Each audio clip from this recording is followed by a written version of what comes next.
നിന്നോട് പറഞ്ഞിട്ടില്ലടി പിള്ളേരെ ആ മുറിയിലോട്ട് വിടരുതെന്ന്?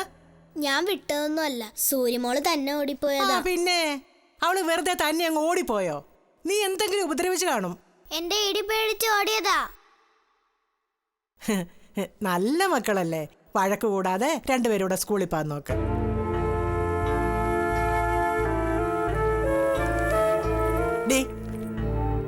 നീ മനഃപൂർവ്വം വിട്ടതല്ലേടി സൂര്യമോളെ അങ്ങോട്ട്? അവക്ക് വേണേൽ അസുഖം പിടിച്ചോട്ടെ എന്നായിരിക്കും നിന്റെ മനസ്സിലിരിപ്പ്. ഞാനെന്തിനാ അങ്ങനെ വിചാരിക്കുന്നേ? അവള് കിടപ്പായാ പിന്നെ ഈ പണിയൊക്കെ ചെയ്യണ്ടല്ലോ. കിടപ്പായാലും ഞാൻ തന്നെ വേണ്ടേ നോക്കാൻ? പിന്നെ ഞാൻ നോക്കുവോ? നീ തന്നെ നോക്കണം. നിനക്ക് പിന്നെ എന്താ ഇവിടെ പണി?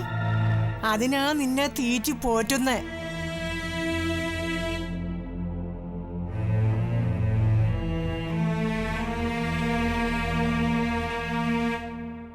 അമ്മയുടെ മുറി പോയാൽ നമുക്ക് അങ്ങനെ അസുഖം വരും അമ്മാമ്മേ? വരും വരും. അതിനേക്കാ കൂടുതല് ഇങ്ങനെ പൊങ്ങി പൊങ്ങി ഇങ്ങനെ ഇങ്ങനെ. അതുകൊണ്ടല്ലേ മക്കളോട് അങ്ങോട്ട് പോയേക്കരുതേന്ന് അമ്മാമ്മ പറഞ്ഞേ. അപ്പൊ പിന്നെ ചേച്ചിക്കുട്ടി എപ്പോഴും പോകുന്നതോ? ചേച്ചിക്കുട്ടിക്ക് അസുഖം വരൂലേ? അത് പിന്നെ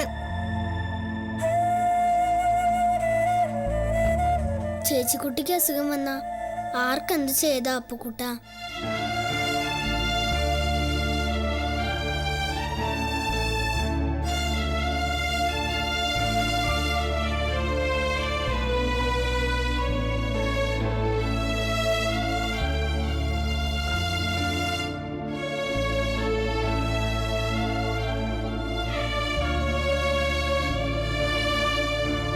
ചേച്ചിക്കുട്ടി,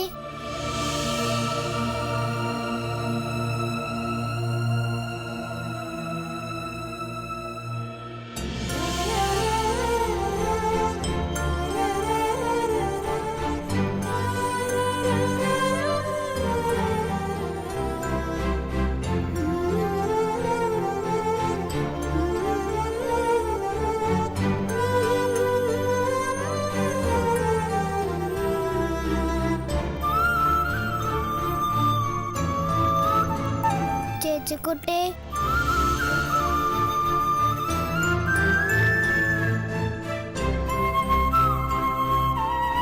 ചേച്ചിക്കുട്ടി ആരുമില്ലാത്തവളല്ലേ? ആരുമില്ലാത്തവരോട് ആർക്ക് എന്ത് വേണമെങ്കിലും ചെയ്യാം, എത്ര വേണമെങ്കിലും പറയാം. ആരും ചോദിക്കാൻ വരില്ലല്ലോ.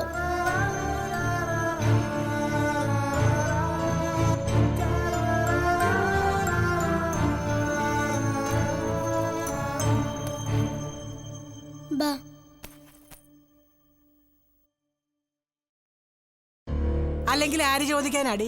നിന്റെ അച്ഛൻ ഗോവിന്ദൻ കുട്ടിയോ? അവൻ ജീവിച്ചിരിപ്പുണ്ടോ എന്ന് പോലും ആർക്കറിയാം.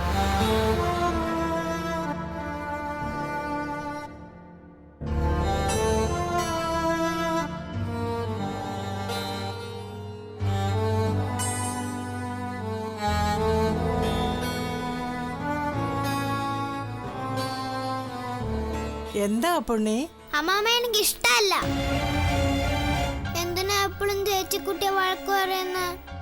ഒരു ചേച്ചിക്കുട്ടി വഴക്ക് പറഞ്ഞ നീ എന്താ ചെയ്യും ചേർക്ക? ഞാൻ നല്ല ഇടി വച്ചേരും.